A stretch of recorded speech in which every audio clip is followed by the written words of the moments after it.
Greetings, everyone. Welcome to another edition of the Evolution Podcast. I'm your host, Mr. Johnson. As always, thank you so much for joining me. I just, again, want to take the opportunity to thank everyone for their support. The support's just been overwhelming. The amount of views and comments have been really engaging. I'm kind of new to this whole social media thing, so hey, man, kudos. Thank you so much for the support from everyone, from all walks of life. It's greatly, greatly appreciated.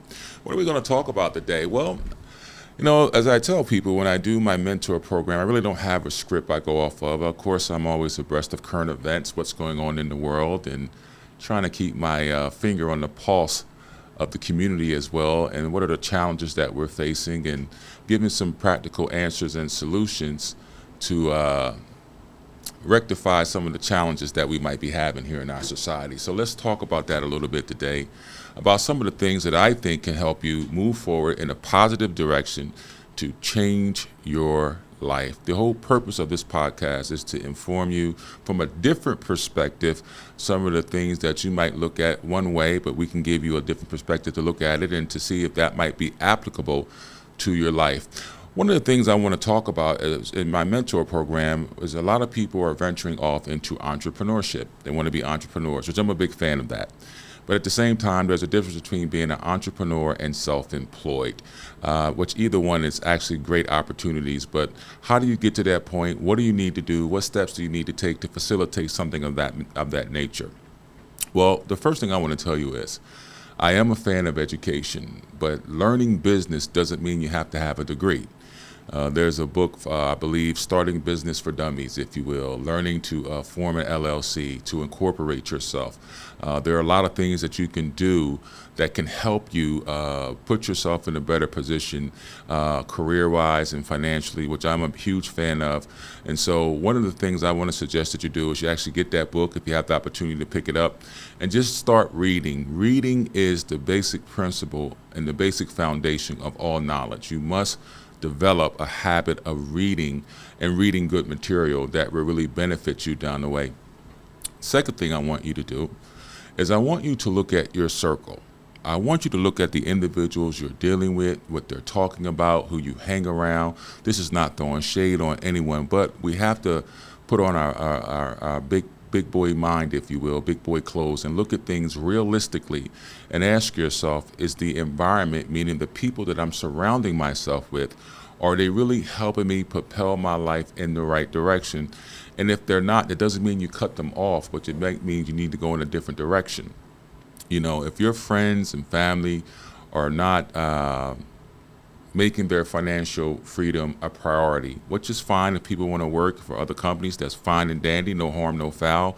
But if you are that one individual in your family, male or female, that want to take a different route, you want to do something different, I highly encourage you, number one, to take the chance.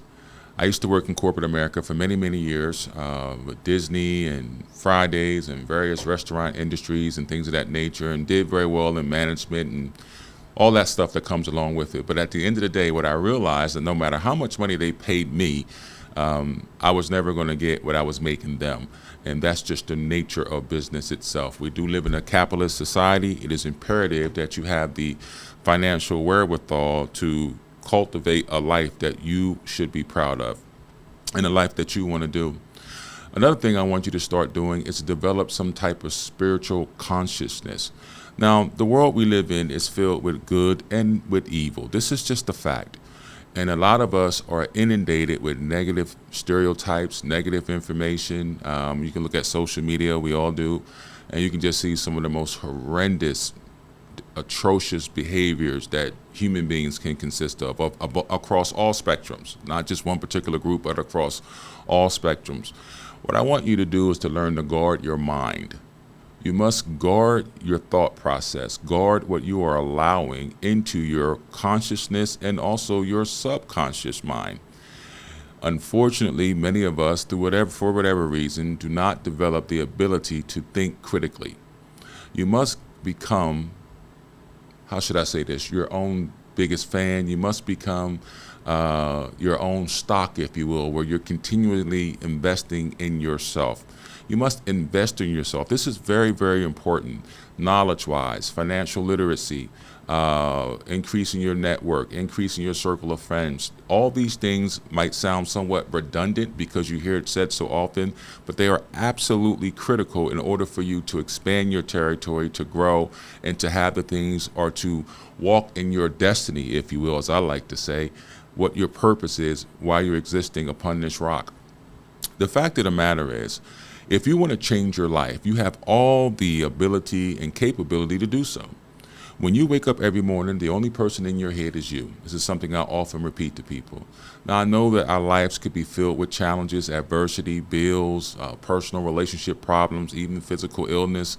I've experienced all of that. But through it all, I'm still standing. I've come through it. And you know what? You can too. I don't want you to doubt yourself. This is another huge thing that I see people do. They have a great idea. They're excited about it. They're inspired. They're motivated. And maybe they share their idea with the wrong person or whatever, and the information or the critique that's given to them somewhat discourages them, and then they don't want to move forward. What I've learned in my 55 years of living upon this planet is relatively simple. At the end of the day, it's your life. It is your life. You are responsible for it. You know, I want to acknowledge my father. I know a lot of times fathers in America don't get a lot of credit. And my dad and I were very close. Well, we got close as I got older, especially as I understood some of the things that he was telling me. But one of the things he used to share with me, I want to share with you. He would always tell me, son, know what's real, know what's not real. Know what's true, know what's not true. Know who you can depend on and know who you can't depend on, and always remember you can depend upon yourself.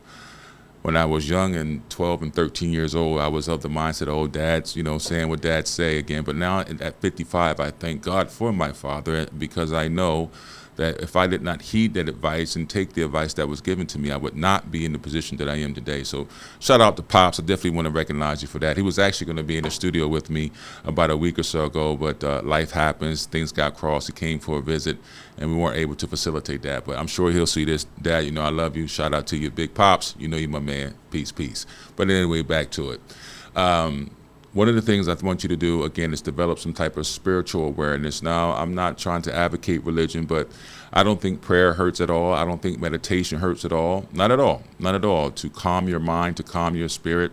Me sitting up here and making it super simple is not what my objective is, but it really is as simple as you are willing to believe in your own potential.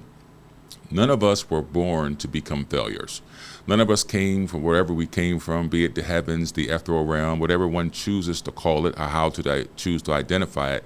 None of us chose to come here to be a failure. I truly believe that each and every one of us has in us the possibility to do what we want to do, given the gifts that we were given, because all of us have something that we're very, very good at. And that's something I want you to identify. What is it that you're good at? What is it that you're passionate about, that you feel good about doing, that you would do it for free? Now, I know a lot of times you hear that thrown around, but these podcasts and everything I do, I don't get paid to do any of this. I do it because I enjoy speaking to people, encouraging people, and I'm in a position where, that's not necessarily the primary goal whatsoever. So what is it that you're good at? What is it that you would like to do? And find your passion. Now, if you could find your passion and monetize it, that's even better. If you can find what you like to do and you can monetize that and make money doing it, hey, that's gravy on the potato, so to speak. So what qualifies Mr. Johnson to come up here and talk to you about these things? At the end of the day, I'm a person just like you. I have my ups, I have my downs, I've had success, I've had failures. I've had great relationships, I've had relationships that weren't so great.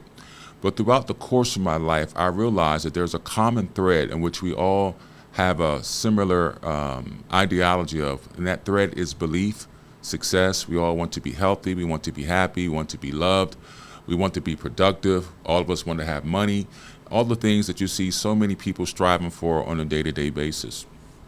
With that being said, all I can tell you is this. The best advice is to do it while you're young. As you get older and you start having more fiduciary obligations, i.e. mortgages, car insurance, water bill, gas bill, life, what we all deal with, children, grandchildren, It becomes the responsibility level is so much more, so you don't have as much time and maybe even the financial wherewithal to pursue some of those endeavors. But when you're young, I'm talking to my young group of people here, you're 18, 19, 20, 21, 22, I would advise you to try everything. Find out what you're good at, find out what you're passionate about, and then give it everything that you have to make the best effort you can to achieve your success. Now, will it come easy? Well, let's just look at it realistically. Most things in life worth having do not come easily to you. It will require a great deal of discipline, effort, hard work, commitment. Now, I want to say something to you that some might not agree with and some might understand, but hard work doesn't constitute success. I know many of people throughout my whole life that have worked hard their entire life and have not had the opportunity to achieve a great deal of financial freedoms. You know, athletes that practice and work hard but never go pro. Football players that have been playing since Pop Warner and never made it to the NFL, and they worked hard and hit the gym, ran weights. I know basketball players, the same thing. So I'm not trying to discourage you from pursuing those endeavors, mind you, but I just want you to be realistic. Just because you work hard at something does not mean you're going to be successful at it in the long run. What I will tell you is it's hard work coupled with effort and opportunities with preparation and vision. And if it be part, whether you believe this or not, of your destiny for you to obtain that. Now, a lot of times people don't like to have these type of conversations, but I believe in destiny. I believe that you're here for a reason. It is not an accident that you are existing. You're not just some leaf blowing in the wind. No, you are here for a reason. All of us are. Unfortunately, through our own ignorance and hardness of heart, if you will, we let things separate us and destroy us as human beings. I am talking to those individuals who stay in the light. Of course, the world is filled with darkness and challenges, and I'm very much aware of that. And I totally understand that not everything is easy peasy, so to speak. But nevertheless, it does not negate your personal responsibility, your fiduciary obligation to yourself. I want to encourage you to be who you are. I find that most people have assimilated into society in a way that negates them from being the best version of themselves. For whatever reason, they want to fit in with their friends, they want to be accepted by society overall, whatever the case might be. As I gotten older, I basically have lost that concept. Of course, you want to be respectful and tactful and all that great stuff, but at the end of the day, it is your life. I highly encourage you to live it, and not to live it for other people. Even though no man lives unto himself, it is still that man's responsibility to live, and to live in the world that he creates or she creates. Do you know, through the power of your imagination, that you have the opportunity to create your own reality? I often see it spoken about on YouTube and TikTok, the law of attraction, mind science, and things of that nature. I want to tell you, those things are real. Those things are real. You will attract to you what you're radiating outside of you. If your life is filled with darkness, dark thoughts about yourself in particular, or those who might be around you, if you're constantly dwelling on the negative, all human beings on some level are magnetized, have a magnetism about them, or a magnetic personality, if you will, where you are literally drawing to you the very things that you're constantly thinking about. As I've said before, you become what you think about. I want you to really think about what I'm saying to you. You will become what you think about. The dominant thought in your mind is what you're going to create. Now, if that dominant thought is filled with gossip, laziness, anger, bitter, unforgiveness, meanness, being evil, darkness, then by definition, my friend, you will bring that upon your life.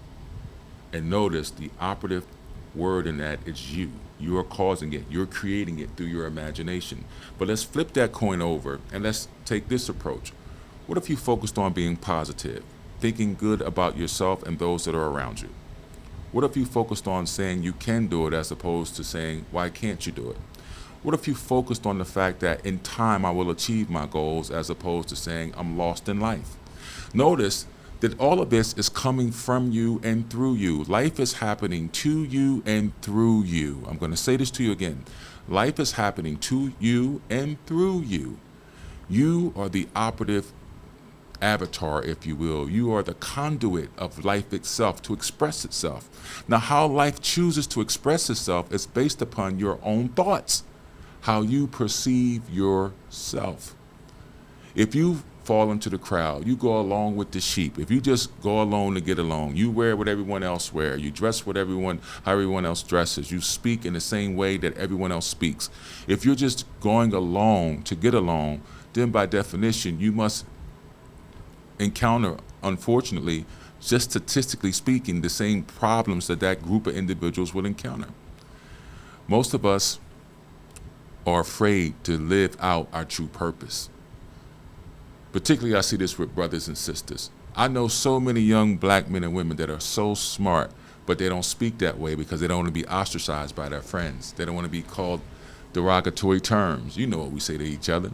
You know, it's unfortunate because so many of us are so bright, yet we lower or dim our light just to fit in with other people. This is a grave mistake, and I highly encourage you not to do this. If they're your friends, I was teased as a young man, the way I speak, the way I talk, fine. But as I've gotten older, it's become an asset to me. So don't dim your light. And this is just not for young black men and black women, but for all people. Don't make yourself small to make others around you feel comfortable. It is a crime, and it's nothing that you should be partaking in. How do you change your life? You change your life by changing your mindset. Well, how do you change your mindset? It is relatively easy to do. We change our lives and our mindset through repetition. If you go to the gym, a trainer is going to tell you you need to do a certain amount of reps and sets. It is the same way with training the mind. You need to do a certain amount of reps and a certain amount of sets in order for you to change the mental capacity, the intellectual prowess, your mental fortitude of yourself. Now, this is easy to do, but it requires discipline. The concept of change is simple. However, changing is not.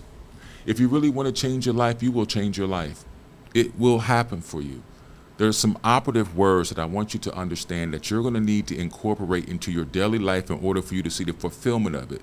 The number one word is discipline. You must develop a habit of being disciplined. Just like you see someone disciplined to go to basketball practice, disciplined to go to the gym. You must become disciplined and diligent in educating your mind and developing good habits that will serve you down the road. The next word I want you to understand and really implement into your spirit is patience. Nothing happens in a day. It takes time to change your life. It takes time to change your mind. It takes time to change your environment.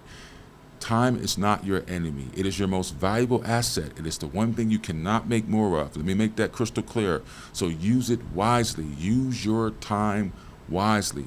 Stop wasting time wasting time. Stop wasting time with people who don't want to move forward in the same direction that you're moving forward in. It's an unfortunate circumstance, but it was a lesson I had to learn as I got older. Everyone is not meant to go where you're going. Everyone, let me say this to you again. Everyone is not meant to go where you're trying to get to. I know in our culture we have a tendency to bring the homeboys, the people we grew up with. You reach a certain level of success, you want to bless them, you want to look out for them. I totally get it. But at the end of the day, if they haven't placed themselves in a position where they can truly help you in the end, it's really not the best investment you can make. I'm not telling you not to help people. I'm not telling you not to look out, but I'm telling you to be wise in your looking out, to be wise how you help people. You know, it's better to have them help them start a business than have them in your business. It's better for you to start something with them that can produce cash flow and revenue as opposed to just giving them money. So those are some of the lessons that I've learned over a period of time as well. But all that being said, I want you to know that you can change your life. If you're watching this video, I don't believe it's by accident. You were meant to see it. Now, Mr. Johnson, what do I do? What's the first thing again? Again, decide what you want to do. Decide. Try everything, but ultimately you're going to have to make a decision. After you make a decision, get a piece of paper, get your phone, whatever have you, and write down. You have to write your vision down and make it plain. This is crucial. You must write down what it is that you're wanting to do. You must write it down. This is what I want to get done. This is the time frame I'm looking at doing it. And then apply maximum effort to what you need to do. Radical change in your life. Change happens more quickly if you're radical about it. If you really want to get in the gym, then go hit the gym. Are you going to be sore? Of course you're going to be sore. If you want to lose weight and you really want to have great weight loss and all that other stuff, and you don't want to gain the weight back, you need to change the mindset, but then you need to make radical change with your diet and exercise program. Your health is truly your wealth, by the way. You got to take care of your body. You got to take care of the temple, if you will. Without that, it's pretty much all for naught. Thirdly, look at your circle. Who am I surrounded by? Who am I surrounded by? The group I'm hanging with, what are they talking about? There are two things I think is crucial that you know. Financial literacy, this is imperative. You must learn to get your money to work for you. I'm going to say this to you again. You must learn to get your money to work for you. There are so many apps, Robinhood, E-Trade, Fidelity. There's so many different apps you can use. Investing in stocks for dummies. If you don't know what to do, what stocks to look into, I'm not a financial advisor, mind you, but I am strongly suggesting to you that you look at this material, and you must get that money to go to work for you. But the younger you are, the better it is for you to start while you're young, so you can accumulate so much more because you have time. I'm 55, and if you're 18, you have the opportunity to just acquire just through the natural evolution of life itself. You're a younger individual, so take advantage of your youth in that regard. Learn to invest. Look at insurance, look at real estate, look at precious metals, look at cryptocurrencies, look at the world itself. The world is not changing, the world has changed. You have the BRIC nations coming online, you have the de-dollarization of the American dollar, you have many banks closing nowadays. There's so much going on, and so many of us are walking around with our head in the sand. We're not prepared. You're not prepared, and don't let it come upon you as a thief in the night. Here's another thing I want to say to you that I find a lot of my young people struggle with. Start saving your money. Cash still is king. Save your money. I'm not telling you not to go buy a nice whip. I'm not telling you not to go buy some nice clothes or some smell good, whatever the case might be. Even invest in a little jewelry if you like, fine. But ultimately, those things are really depreciating assets. A car is a depreciating asset. Once you drive it off the lot, it's lost its value. You know, it's the truth. It's just the truth. But at the same time, if you take a portion of what you might spend for your entertainment and enjoyment, and you invest that money into stocks, bonds, you invest that money into CDs, high yield savings accounts. There are so many different vehicles you can use, because let me tell you something, no one's going to come save you. Let me be crystal clear. No one is going to come save you. So with that being said, it is important that you learn to develop skills to save yourself. And the way you do that is by having smart financial knowledge, being financially literate, and making good financial decisions. Stay at home, cook your food at the house. It's always cheaper to cook your food at the crib than it is to go out to a restaurant. Not telling you not to go out to eat, but if you really want to save some money, you can do it. People say to me all the time, Mr. J, I don't have any bread to save. But let's just keep it a buck. You buying that ounce of weed, you buying your smoke, you're getting your hair done, you're getting the weave, you're getting your nails done, you're getting your toes done, you're buying that nice car, you just bought that $65,000 Charger or Challenger, but yet you don't have money to invest in your future. You must become wise. Most of us are smart. 2 + 2 is 4. But very few people are wise. I encourage all who are listening to me to seek wisdom. Just because you can read and write and count doesn't mean you're smart.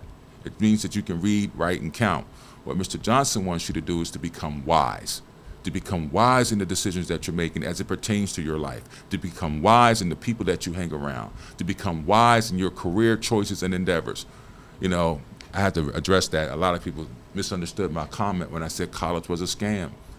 But a lot of these skill sets that you're learning in school and they're charging you $60,000, $80,000 to do, you can learn that directly at an institution. You don't have to take all those extracurricular activities and go further into debt. No matter what anyone tells you, debt is a bitch. All right? Let me just put that out there to you. Now, can you make money with debt? If you have the financial wherewithal and the understanding of how to leverage debt and capitalize on it, by all means, go for it. But most people don't. Most people don't have access to financial advisors. A lot of people don't have access to that type of information. For the most part, a person is working 40, 50, 60, 70 hours a week to take care of their family and to service their debt. And I'm telling you, you must start looking at opportunities to where you can eliminate that debt as quickly as possible. If you don't think debt is a serious matter, then there are many people who are having heart attacks and stressed out because of the amount of debt with their mortgage and car payments, student loans. We all didn't heard this rhetoric before, so it's nothing I'm telling you that you haven't heard. So I'm very much against putting people in debt at the cost of their peace of mind, especially if they don't see an opportunity to where they can leverage that debt in the near future based on their career choice, to where that debt really is minuscule. It's nothing to really concern themselves with. Last but not least, and I know I've said a lot here today, I want you to value your life. You know, there's no one on this planet like you. No one. You might have similarities. You might have maybe similar behaviors of other people, but there's no one like you. And a lot of times we don't hear someone tell us that you're special, that you matter, that you're important. Well, I'm going to tell you that. You are special, young man and young woman, old man and old woman, middle-aged man, middle-aged woman. I'm going to tell the young people, you're special. Don't allow this world to darken your spirit. No one talks about the war that's going on in the world itself. I'm not talking about the war between Russia and Ukraine, or even the war between other countries, or even the war between the races. I'm talking about the war of souls, the war between good and evil. Might be an uncomfortable topic for many, be that as it may. There is a war going on, the war for your mind and for your soul, your very existence. People are always fighting and hating and doing damage to one another, cursing each other out, being mean to each other. So much so that most people have become desensitized to it. A young man could be shot and they play it on the news, and 2 minutes later are on the sports or the weather like it's nothing. This is not how the world was supposed to be. And what you see in the world is a byproduct of human beings' thoughts and emotions. If you want to see what's wrong with the world, it is simple. The only thing that is wrong with the world is the people that exist in it. The evil ones, the dark ones, the ones that would rape, murder, steal, harm. And there are some variables there why people steal and things of that nature, especially if they're impoverished and they don't have funds and the wherewithal. And it's unfortunate that because this country has so much money, there's really no reason for people to be homeless. There's really no reason for people to be hungry. Now, I'm not a super religious guy, but I did hear it said to me many moons ago that the love of money is the root of all evil. Money itself is not evil, but people love it so much that they're unwilling to share it. They're unwilling to invest in others. They're unwilling to help people who need help. You know, they come up with all these other statements that, for the lack of a better term, just aren't positive connotations to be associated with, be that as it may. I pray that all of you who are listening, that you become successful. And if you are a great man or a great woman, continue to be a great man and a great woman. Don't become so successful that you forget where you come from. And don't become so successful that you're unwilling to help your fellow human being. I believe we're all here for a reason. I believe that we're all here to help each other to the best of our ability. Now, some might beg to differ because there's been a lot of evil in our history. We all know the history of this country, the challenges, and the challenges that still face today. And by no means am I unrealistic or am I looking for a utopia. But I am optimistic, and I do believe in hope. I do believe in faith. I do believe in those ancient principles, if you will, of thought, mind, body, and spirit. That these things do matter. And all of us have this energy force flowing through us, and each of us do have a choice. So with that being said, I hope that this information in some way has enlightened you, has inspired you to change your life. In order for your life to change, let me just put it out there to you. You're going to have to do the work. A lot of people become comfortable in their existence, comfortable with the way things are. They're comfortable with the money they make. They're comfortable with where they live. They're comfortable with their circle of friends. You remember what it was to be young? When the only fear you had was of the dark? But you was willing to go anywhere and pretty much try anything? I encourage you to get that mindset again, to be adventurous. For what I know, you only go around once. If reincarnation is true, then maybe we've all been here before and we just don't remember it. But with that being said, live your best life. Go for it. Get up off your ass, man. Don't be lazy. Don't be slowful. Don't doubt yourself. Don't beat yourself up. Build yourself up. To hell with what other people think. And don't waste your time worrying about other people in the wrong way. Don't worry. Don't gossip about people. Don't talk about all that stuff is irrelevant. It doesn't do anything for you. And here's another thing. Be very careful what you're allowing into your mind. Half of the programs on television, if more than half, I don't even watch. It's filth. It's trash. It's not elevating you. It's not inspiring you. It's not uplifting you. If they're just talking about people, you are literally allowing someone to live rent-free in your mind, and you're not making a dime off of it. Know that your life matters. Know that you are important, and know that you have the power to change your life.